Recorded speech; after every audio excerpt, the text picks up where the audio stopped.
Hello everyone. तो guys जो आज के हमारा टॉपिक है वो बिजनेस क्लास 12th के चैप्टर फर्स्ट का है, nature and significance of management. और गाइज जो ये मैं आपको बुक से करवा रही हूँ, इससे आपका पूरा का पूरा चैप्टर भी कवर हो जाएगा और आपकी जो एग्ज़ाम जो बहुत ही ज़्यादा क्लोज आपके आ रहे हैं उसकी रिवीजन भी हो जाएगी। मैं जो ये वाली बुक है इसमें जो हमारे मल्टीपल चॉइस क्वेश्चन दे रखे हैं, मैं उसकी आपको सारे क्वेश्चनों की रिवीजन करवाऊंगी, जिससे एक तो आपकी एग्ज़ाम गाइज मैं एक्चुअली ये जो एमसीक्यू है मैं ये इसलिए करवा रही हूँ क्योंकि अभी अगर हम लोग लेसन्स करेंगे फिर आपकी प्रैक्टिस नहीं हो पाएगी और हमारे जो एग्ज़ाम है बिल्कुल क्लोज है। तो इसलिए जो मैं एमसीक्यू क्वेश्चन ही आपको रिवाइज करवा रही हूँ, जिससे आपका चैप्टर भी कवर हो जाएगा और आपके एग्ज़ाम की प्रिपरेशन भी हो जाएगी। तो स्टार्ट करते हैं। In an organization, employees are happy and satisfied. There is a no choice and the effect of management is noticeable. Which character of management is highlighted by their statement? अब इस question में कह रखा है कि हमें जो एम्प्लॉई है, जो एक ऑर्गेनाइजेशन के एक कंपनी के जो एम्प्लॉई हैं बहुत हैप्पी हैं और बहुत सेटिस्फाई हैं, ठीक है, उनको कोई भी कोई भी उनको प्रॉब्लम नहीं है। तो इसमें जो मैनेजमेंट का करेक्टरिस्टिक्स है, जैसे आप लोगों ने पढ़े हैं करेक्टरिस्टिक्स, आपको साथ साथ में याद भी होते जाएंगे, तो वो कौन सा है? तो देखो इसमें जो मैनेजमेंट का करेक्टरिस्टिक्स है वो management is N intangible force. ठीक है, ये मैनेजमेंट का जो करेक्टरिस्टिक्स इसमें हाईलाइट होता है कि ठीक है, क्लियर। उसके बाद है हमारा next question, in order to be successful an organization must change its goal according to need of the environment. What characteristics of management is highlighted in this statement. इसमें आपको पूछा गया है कि एक मैनेजमेंट के सक्सेसफुल उसका जो गोल है वो सक्सेसफुल हो, मतलब in order to successful an organization must change its goal. हाँ, एक ऑर्गेनाइजेशन को जैसे अब आप एक ही गोल को अगर रखोगे कि हाँ जी हमने जो प्रॉफिट है वो प्रॉफिट ही मैक्सिमाइज रखना है, प्रॉफिट ही मैक्सिमाइज रखना है, या पे एक गोल रखते हो कि हमें सेल ही मैक्सिमाइज रखनी है, हमें सेल ही मैक्सिमाइज रखनी है, तो उससे कुछ हमें हर हर बार अपना जो गोल है उसको चेंज करना चाहिए according to the need of the environment. जैसे इन्वायरमेंट है, देखो पहले के टाइम में क्या होता था कि सेल पे फोकस किया जाता था, बट जो आज का कंज्यूमर है वो क्वालिटी पे फोकस करता है, उसको क्वालिटी चाहिए। तो अकॉर्डिंग टू इन्वायरमेंट है जो हमें अपनी गोल को चेंज करना होता है। तो इसमें जो मैनेजमेंट का कौन सा करेक्टरिस्टिक्स हाईलाइट हुआ है वो है मैनेजमेंट इज डायनामिक। डायनामिक क्या होता है? डायनामिक होता है चेंज की, जो मैनेजमेंट होती है वो चेंज इन नेचर होती है। नेक्स्ट है guide, to meet the objective of the firm the management of Angora limited offer employment to physical challenge person. देखो जो हमारी फर्म है उसके उसका ऑब्जेक्टिव था और उसको कंप्लीट करने के लिए जो ये कंपनी है एनगोरा लिमिटेड वो ऑफर करती है जॉब्स फॉर फिजिकली चैलेंज, जो हमारे अनेबल जैसे कि स्पेशल होते पर्सन है, जैसे कि हैंडीकैप्ड वगैरह, तो फिजिकली चैलेंज पर्सन को वो ऑफर कर रही है।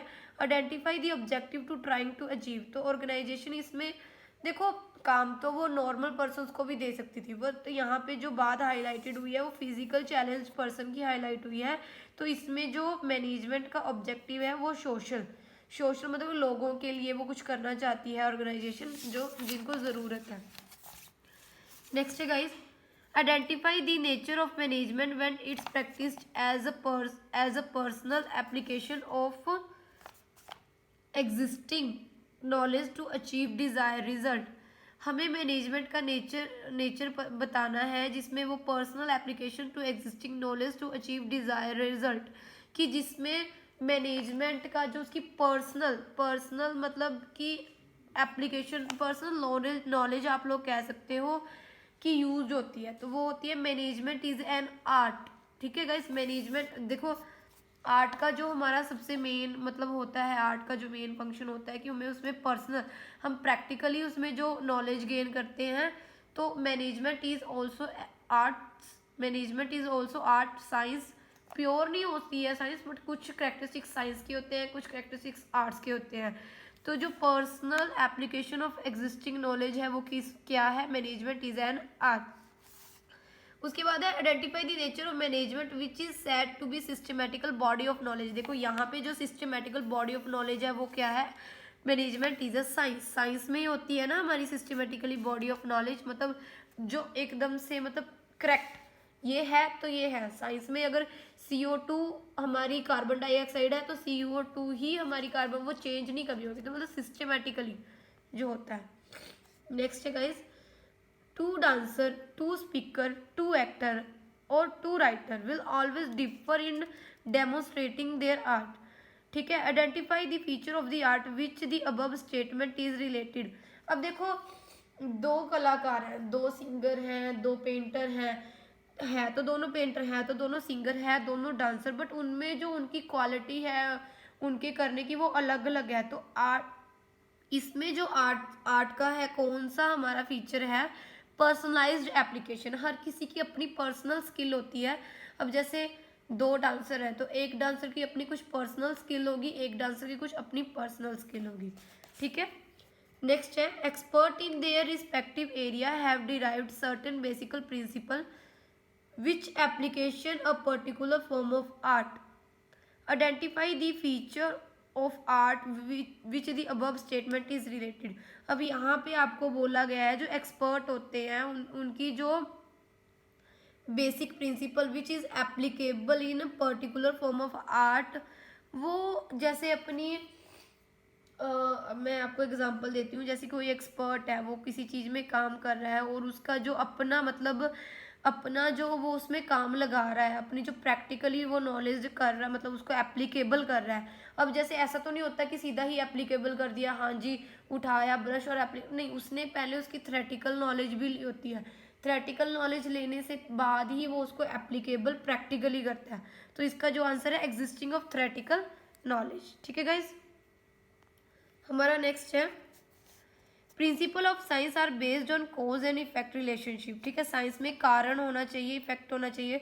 For example, phenomenon of an apple falling from the tree toward the ground is explain by law of gravity. ये आपको पता है कि जब जो एप्पल नीचे गिरा था उसके कारण ही जो लॉ ऑफ ग्रेविटी हमें मतलब पता चली है।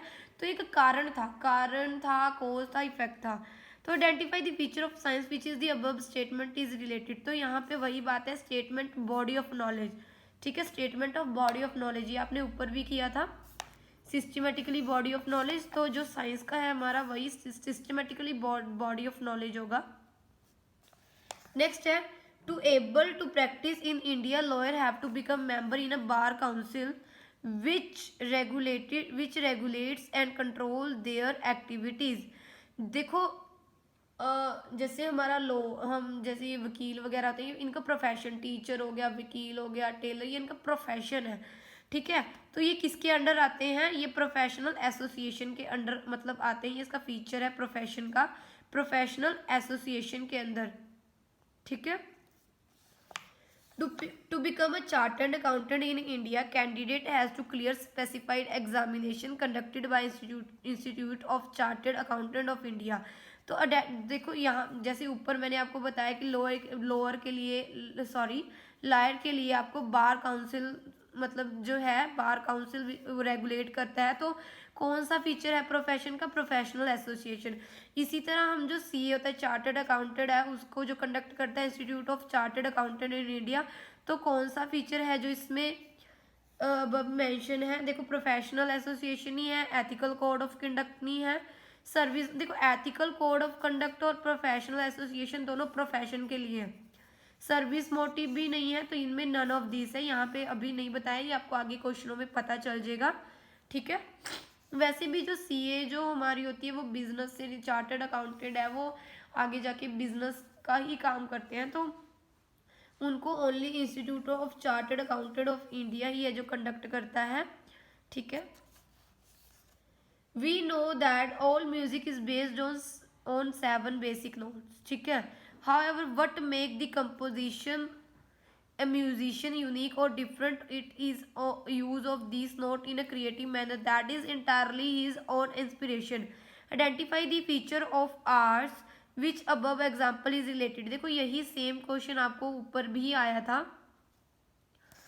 पर्सनलाइज्ड एप्लीकेशन की, जैसे आपका इसमें जो आंसर था।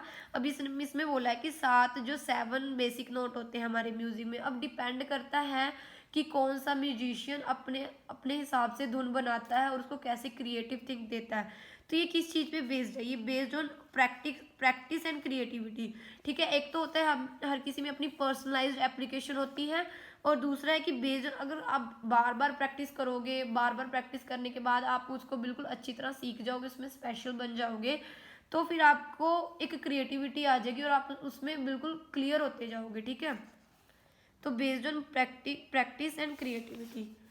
नेक्स्ट है guys, management has its own theory and principles that have developed over a period of a time, but it is also drawn on the other disciplines such as economics, sociology, psychology and mathematics. Identify the feature of science to which have the above statement. देखो, management की कुछ अपनी theory होती है, अपने principles होते हैं, but इसमें मिक्स होता है सब कुछ। इकोनॉमिक्स भी, कुछ इकोनॉमिक्स के डिसिप्लिन, कुछ सोशियोलॉजी के, साइकोलॉजी के, मैथमेटिक्स के, मैंने आपको बताया आर्ट्स के भी, साइंस के भी। तो यहाँ पे आपको जो साइंस के बारे में भी कि यहाँ पे साइंस का कौन सा फीचर है जो आपको मिल रहा है, that is systematically body of